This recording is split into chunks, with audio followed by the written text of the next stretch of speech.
காவேரி முக்கியமா இல்லையான்றதை விடு. நீ எனக்கு முக்கியம்னு நான் நினைக்கிற அளவுக்கு என்ன பண்ண? சொல்ல என்ன பண்ண?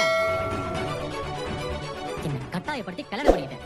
அதுக்கப்புறம் சரி, நீ என்ன புரிஞ்சுக்காம பேசுறத நான் ஏத்துக்கிறேன். ஆனா காவேரி உன் கூட பிறந்தவ தானே? காவேரி இப்ப அவ ஹஸ்பண்ட பிரிஞ்சு தனியா இருக்கா. அவளோட இந்த நிலைமைக்கு நான் உங்ககிட்ட அந்த கான்ட்ராக்ட் விஷயத்தை சொன்னதுதான் காரணம் நினைச்சு ஹெல்ப் பண்றேன். ஆனா நீ இவ்வளவு பெரிய குழப்பத்தை சொந்த அக்காவோட உனக்கெல்லாம் கொஞ்சமாவது புத்தி இருந்தா யோசிச்சிருப்ப.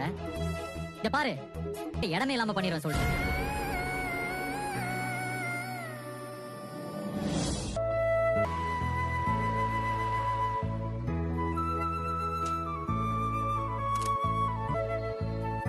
ஸ்டால் போடுறது விஷயம் இல்ல, ஹைஜீனிக் மெயின்டைன் பண்ணிக்கங்க. இல்லனா எங்களுக்கு தான் பிரச்சனை ஆகும். அதெல்லாம் கரெக்டா நாங்க மெயின்டைன் பண்ணிக்கிறோம் சார். வாங்கம்மா.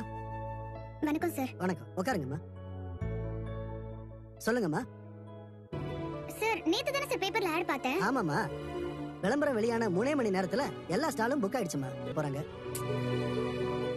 சார். ஸ்டால் இல்லாட்டியும் பரவாயில்ல, சின்னதா ஒரு இடம் கொடுத்தா கூட நாங்க மேனேஜ் பண்ண பிசினஸ் ஆரம்பிச்சிருக்கோம். எங்களுக்காக கொஞ்சம் சப்போர்ட் பண்ணுங்களேன் ப்ளீஸ் சார்.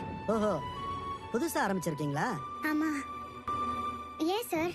ஃபுட் இண்டஸ்ட்ரியில மினிமம் 3 இயர்ஸ் எக்ஸ்பீரியன்ஸ் இருக்கணுமா. எக்ஸிபிட் பெரிய ரிஸ்க்குமா. நாளைக்கு ஏதாவது பிரச்சனை ஆயிடுச்சுன்னா என்கொயரிக்கு நாங்க தானே அலையணும் சார். அதை ஃபாலோ பண்ணி தான் ஆகணும். நீங்க கிளம்புங்க. Okay sir.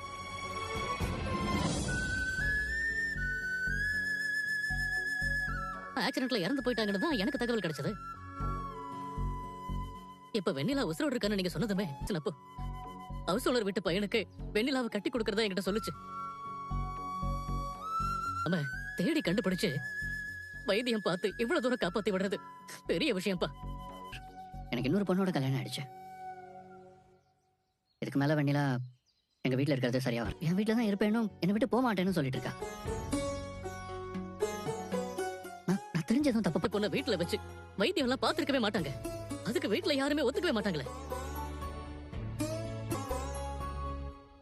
வெண்ணிலா பழசெல்லாம் பேசிட்டு இருக்கிறது ரொம்ப தப்பு தம்பி. அமைப்பு எனக்கு ரொம்ப பெரிய ஆறுதலா இருக்கு சார். யாரா இருந்தாலும் நியாயமா பேசணும்ல தம்பி. சார், வெண்ணிலாவை பாத்துக்கிறதுக்கான செலவு எல்லாத்தையும் நானே பாத்துக்கிறேன். நீங்க அவளை பாதுகாப்பா பாத்துக்கிட்டா மட்டும் தான் முக்கியம். என்னைய என் அக்கா தான் வளர்த்துச்சு. இப்ப என் அக்காவோட பொண்ணை நான் பாத்துக்கிறேன். ஒரு நல்ல இடமா பார்த்து நானே கல்யாணம் பண்ணி வைக்கிறேன்.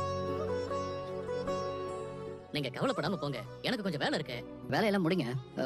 நம்ம 2 பேரும் சேர்ந்தே கூட போயிடலாம்.